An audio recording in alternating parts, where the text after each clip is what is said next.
Hello friends, नमस्कार। जी friends, आप सब स्वस्थ होंगे, मस्त होंगे और प्रकृति के संग होंगे।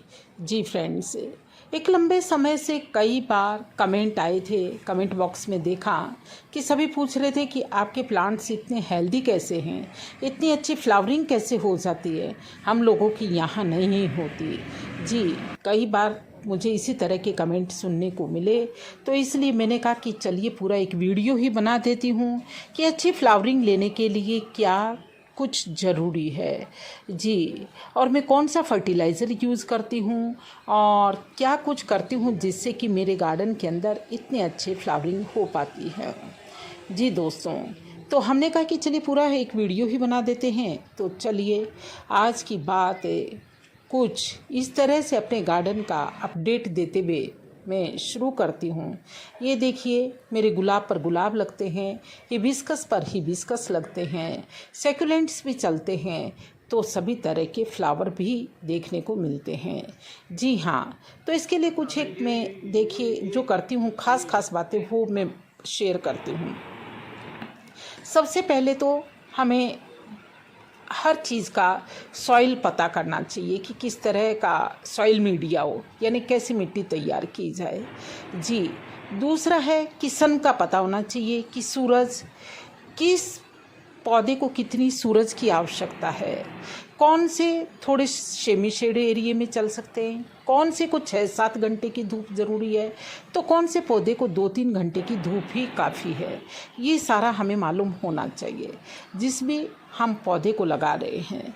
तो इसी तरह से हम उसको जो है उसी एरिया के अंदर रखते हैं। नंबर फर्स्ट बात है, जिस पौधे को ज़्यादा धूप की ज़रूरत होती है उसे ज़्यादा धूप में रखते हैं, ज़्यादा धूप में लगाते हैं। अगर वो नीचे भी लगाया है तो, और अगर पॉट के अंदर लगाया है तो उसे ऐसी जगह पर शिफ्ट करते हैं जहाँ की धूप आए, और उसकी सॉइल मीडिया का तो ध्यान रखा जाता है।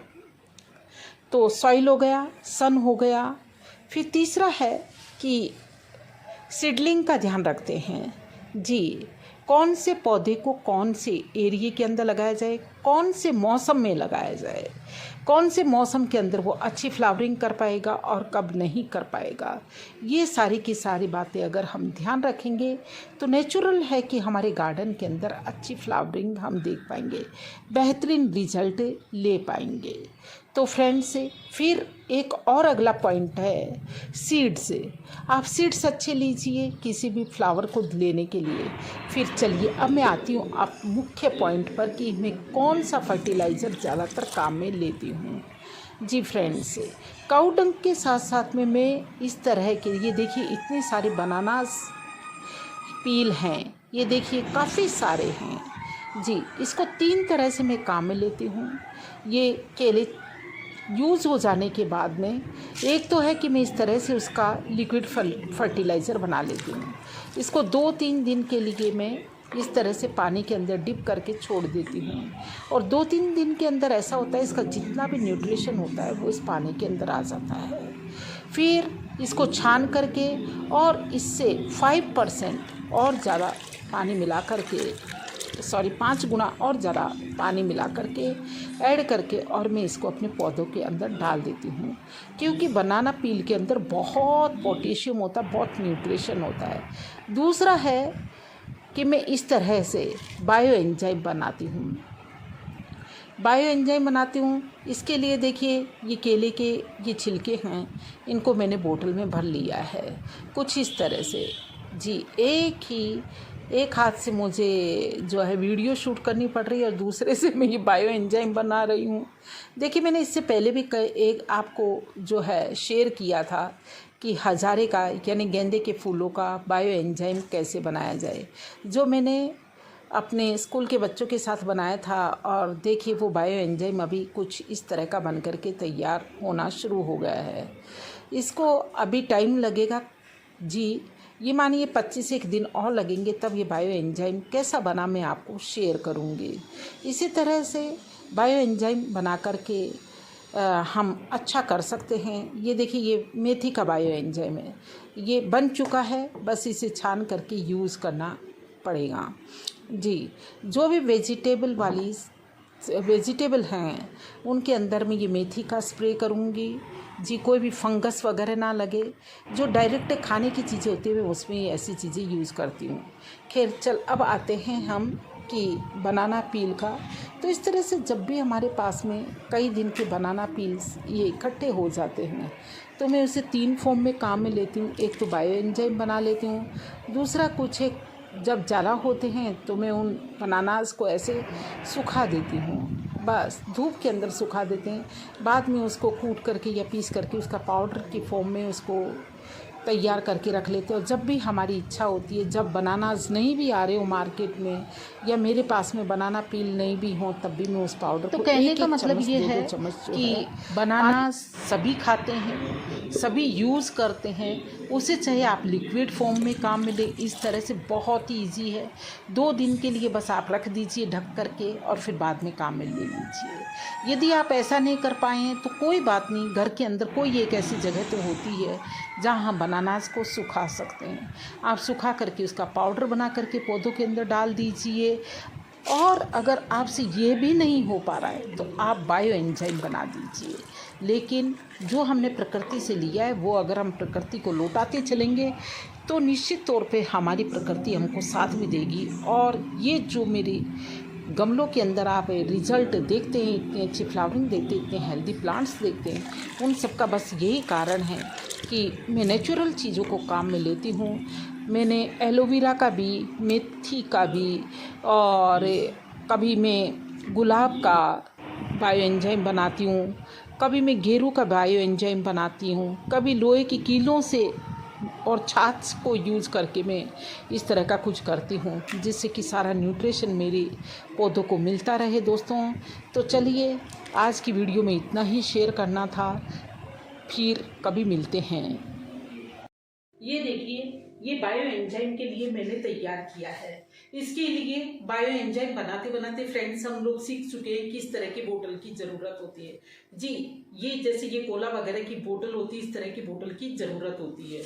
तो ये देखिए, इसके अंदर मैंने क्या किया है, ये सारे के सारे बनाना पील को कुछ इस तरह से डाल लिया है। डाल करके फिर इसके अंदर पानी भर लिया है, लगभग इतना पानी, ये देखिए 1/3 पानी भर लिया है। और फिर इसके अंदर जो है 15-20 ग्राम मैंने गुड़ डाल दिया है। गुड़ आप पुराना जितना ज़्यादा हो उतना ज़्यादा अच्छा रहेगा। और बोतल का जो ढक्कन है हमें इस तरह से इतना टाइट करके रख देना है। देखिए उसमें से ये खासियत है, चाहे ये बोतल पुरानी दिख रही है क्योंकि इसमें कई बार बायो एंजाइम बन चुका है, लेकिन ये टाइट है काफ़ी ढक्कन। इसकी ये खासियत है कि जो भी एयर हो वो इसमें रुकी रहनी चाहिए। एयर अगर निकलेगी तो हमारा बायो एंजाइम नहीं बनेगा, यानी बाहर की एयर इसमें जाएगी, ये खास तौर से इसमें ध्यान रखना है। तो दोस्तों देखिए ये काफ़ी टाइट है। अब इसको इस तरह से हिला लेंगे। हिला लेने के बाद में यानी गुड़ अच्छी तरह से मिक्स हो जाना चाहिए। वैसे मैंने इसको अच्छी तरह से शेक कर लिया है। शेक करने के बाद में मैं इसे इस तरह से रख दूँगी। ऐसे खड़ी रखिएगा, आप ऐसे लुढ़का के रखेंगे तो एयर बनेगी नहीं। सारा जो खेल है वो एयर पर है। आप इस तरह से रख दीजिए और जब भी आपको 1-2 दिन में आप इस तरह से इसकी थोड़ी सी एयर निकालेंगे, ऐसे पूरा ढक्कन नहीं खोले, थोड़ी सी एयर निकालेंगे और ऐसी आवाज़ आप सुन पाएंगे बस। और फिर वापस से टाइट बंद कर दीजिए। इस तरह से बीच बीच में से आप शुरू में हर एक दिन छोड़ करके कीजिए, फिर 3-4 दिन छोड़ के कीजिए। धीरे धीरे करके एयर कम बनेगी और 5-6 दिन में आप करिए। फ्रेंड्स ये 30 दिन के अंदर ये जो लिक्विड है वो पूरा बन करके तैयार हो जाएगा। बायो एंजाइम जी, इसमें बहुत ज़्यादा न्यूट्रिशन होता है। और फिर ये जो बायो एंजाइम बने केवल 10 ml आप एक बाल्टी में यानी 15 लीटर की बाल्टी के अंदर आप डाल करके काम में लेंगे, तभी ये है कि बहुत अच्छा न्यूट्रिशन आप अपने पौधों को दे पाएंगे। तो फ्रेंड्स मैं सोचती हूँ अब आपको बायो एंजाइम बनाना आ गया होगा, क्योंकि इससे पहले देखिए हमने ये हजारे का भी सीखा, मेथी का भी सीखा और आज हमने सीखा ये देखिए ये बनाना पील का बायो एंजाइम। तो इस तरह से नेचुरल चीज़ें जो हम फेंक देते हैं उनका यूज़ कीजिए और बहुत अच्छी तरह से आप अपनी प्रकृति से प्यार करते हैं तो उसको बचाइए दोस्तों।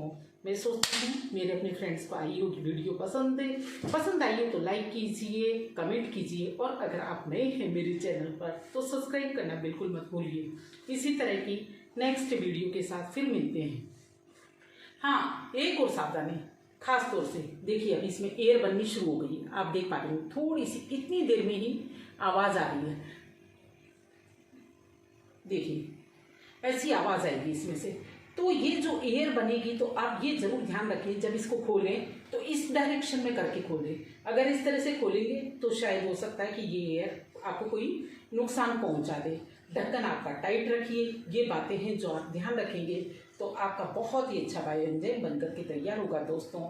चलिए अब दीजिए सुनीता शर्मा को इजाज़त। जय हिंद, जय भारत, नमस्कार।